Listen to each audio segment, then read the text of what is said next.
Sa halip na fireworks at laser lights, mga saranggolang umiilaw at sumasayaw sa himpapawidang ibinida sa Taguig. Alay raw nila ang kauna-unahang Go Flight Kite Show sa mga biktima ng kalamidad sa Visayas.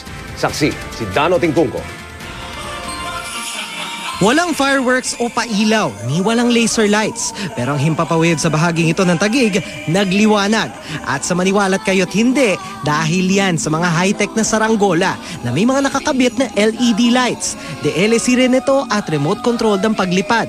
Sa ere, mistulang Chinese dragon na sumasayaw sa saliw ng mga tugtuging pamasko ang mga saranggola. Nalikha ng grupong Go Fly Kite ng Singapore. 12 taon na raw nagpapalipad ang grupo ng makukulay na saranggola sa iba't ibang bansa. Kites are actually made of polyester, so it's one of the parachute materials. So it's actually very light. You can actually hold it. Okay. Yeah, the kites are actually protected by the front bar, the protection bar.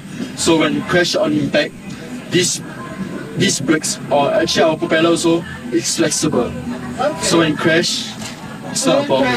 Recyclable ito at bawas polusyon, kaya magandang alternatibo raw sa mga paputok. Oh, it's recyclable. I mean, fireworks, you know, there's explosive and everything. This is more safe in that sense. Gusto lang mo namin ngayong taon maging kakaiba at sumubok ng ibang paraan para naman ho maging environmental friendly. Yung ating pong entertainment na ibibigay sa kanila, wala hong usok ito. Ang unang Go Fly Kite Show na ito alay raw sa mga biktima ng kalamidad sa Visayas at pagpupugay rin daw sa mga tauhan ng Taguig City Government na nakiisa sa relief mission. Cool! Amazing! Ang ganda! We super enjoy! It's so fun!